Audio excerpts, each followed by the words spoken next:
Hello, I'm Jerry Fort. Welcome to Jungle Jerry's Treehouse. I'm going to do part 2 of this book, The Magic Treehouse, number 33, a Merlin Mission, Carnival at Candlelight by Mary Pope Osborne. So let's see. Let's see. Chapter 3 is where we left off, The Grand Lady of the Lagoon. The gondola glided toward a landing at the edge of the canal. As the gondolier tied up the boat, water was sloshing from the canal onto a wide walkway filled with carnival goers. The gondolier reached a gloved hand toward Annie. Let's see. The gondolier reached a gloved hand toward Annie and helped her out of the boat. He then held out a hand to Jack. When Jack grabbed it, he was surprised that the gondolier's hand felt small under the white glove, like a kid's hand. As soon as Jack had stepped out of the boat, the gondolier untied the rope, pushed off from the landing, and began rowing away. "Bye, thanks, called Annie. The two strangers in the white bird masks waved. Jack and Annie watched the gondola disappear over the choppy waters. Then they looked back at the shore. The carnival crowd was parading up and down the wide walkway along the canal. "Hey, look," said Annie. "There's a bunch of people dressed like us, and like the two people in our gondola." Jack saw lots of black cloaks, bird masks, funny hats, and ruffled collars. He also saw people dressed as chickens, pirates, and knights.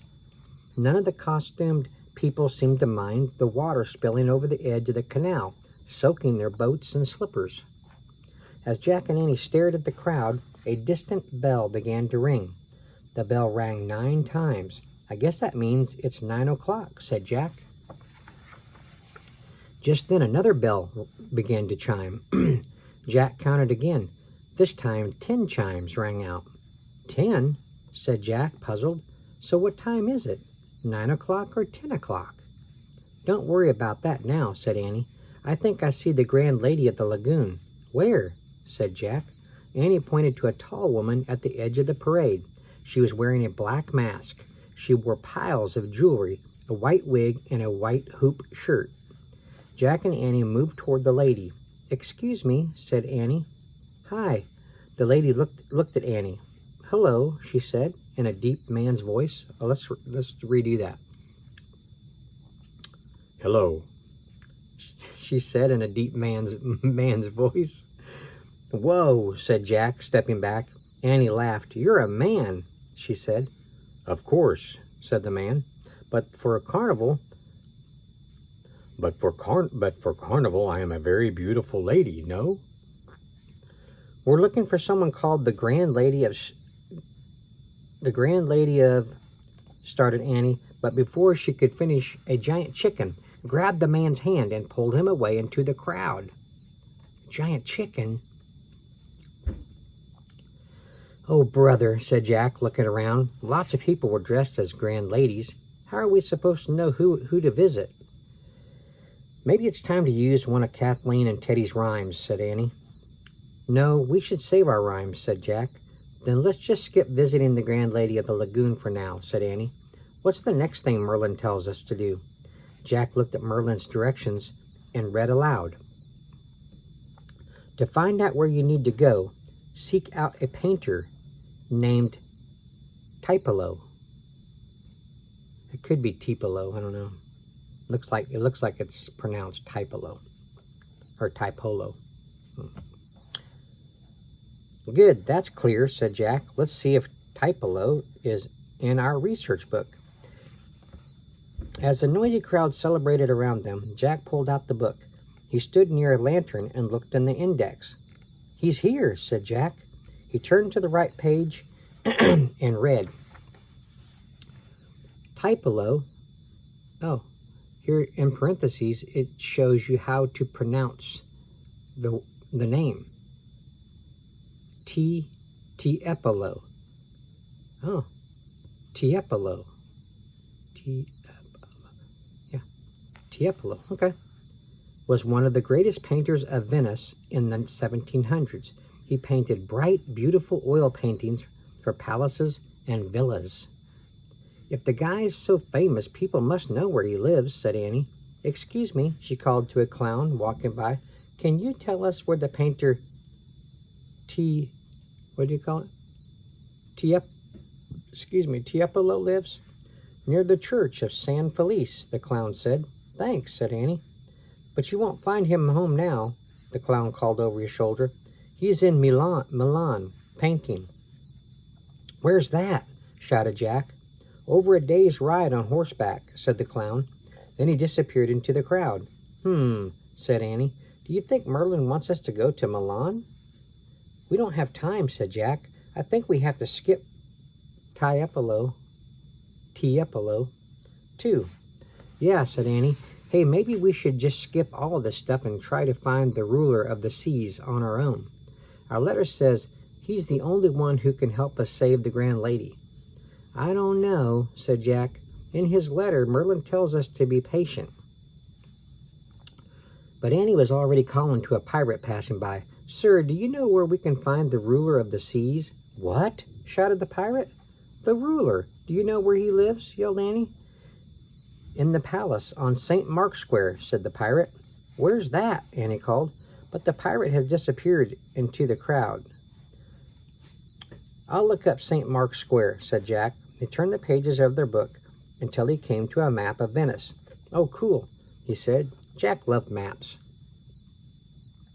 Let's see, Jack said. We're here. He pointed to the walkway along the canal on the map, and we want to go to St. Mark's Square. He pointed to another place on the map. It's really close. Yeah, and it looks like everyone else is headed there too, said Annie. Come on. So if we go this way, said Jack. He traced the route with his finger. Come on, Jack, called Annie. Jack looked up from the map. Annie was already walking with the crowd. Jack closed the book and hurried after her. Soon they came to a huge open square. Wow, Jack said breathlessly. St. Mark's Square was filled with candlelight and musicians, acrobats. St. Mark's Square was filled with candlelight and musicians, period. Acrobats balanced on tightropes. Boxers boxed in a ring. Knights fenced with swords. Clowns walked on tall stilts, raced wheelbarrows, and tried to catch live eels in their mouths. All around the square were candlelit buildings. Venice is beautiful, said Annie. Yeah, said Jack. He looked back at their book. He found an illustration of St. Mark's Square. Jack read the descriptions of the buildings. The watchtower of St. Mark's Square is the tallest building in Venice. The weather vane on top once helped sailors by showing them which way the wind was blowing. Jack looked up.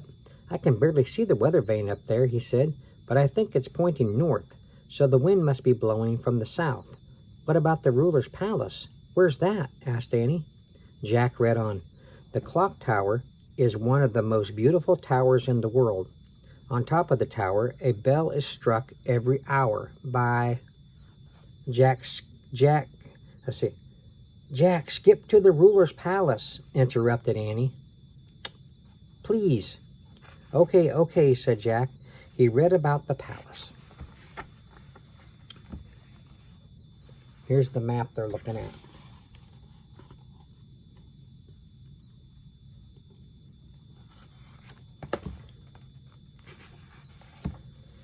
The palace of Venice's ruler is one of the most splendid structures ever built. It has a great hall where as many as 2,000 nobles once met to discuss city matters. It also holds the city's grim prison cells. Above the palace door is a sculpture of St. Mark showing a book to a winged lion. A winged lion? There's the palace door, said Annie. Jack looked up from the map. Annie was heading toward a huge door with the sculpture of a man and a winged lion above it. Jack closed the book and hurried to catch up to her. A guard was standing by the palace door. The guard wore a uniform and held a rifle. "Wait," Jack whispered. "Is he a real guard, or is that just a costume?" "I'll find out," said Annie. She walked over to the guard. "Excuse me, sir. Is the ruler of Venice inside the palace now?" "Be gone, clown," the guard said gruffly. "But it's important," said Annie. "We need to talk to him about something." "I said be gone." The guard growled. "I am tired of clowns wasting my time." "She's not really a clown," said Jack, coming forward. "We're on a mission. Go, both of you, or else," roared the guard. He held up his rifle. "He's definitely not wearing a costume," thought Jack. "Okay, sorry," said Jack. He and Annie moved away from the palace entrance. "What a grouchy guy," said Annie. "He'll never let us in," said Jack. "Maybe it's time to use one of Teddy and Kathleen's rhymes," said Annie. "Maybe we should turn into ducks. The guard wouldn't mind if a couple of ducks—" "No," said Jack. "We have to save our rhymes." "Well, how will we get inside?" Annie asked. "Patience," said Jack. "Remember?" Before he could finish, Annie broke in. "Hey, look!" 2 clowns on stilts were dancing around the guard. One grabbed the guard's rifle and tossed it to the other. Hey, the guard yelled. "Give that back!" "Now's our chance," said Annie. "Quick!" She ran to the entrance and slipped through the door. "Oh, no! Oh, man!" said Jack. While the guard chased after the 2 clowns on stilts, Jack rushed to the doorway of the palace and slipped inside, too. Chapter 4. Rats. I don't know if he's saying rats or if we're saying rats. Rats. Rodent rats. Let's find out. Jack found Annie standing behind a column in a lantern-lit courtyard. The courtyard was quiet and empty. "Everyone in Venice must be at Carnival," said Jack. "I just hope the ruler is home." "Yeah, we'll ask him if he knows the Grand Lady of the Lagoon," said Annie. "And we'll tell him he has to help us save her from a terrible disaster." Jack looked at his map of the palace.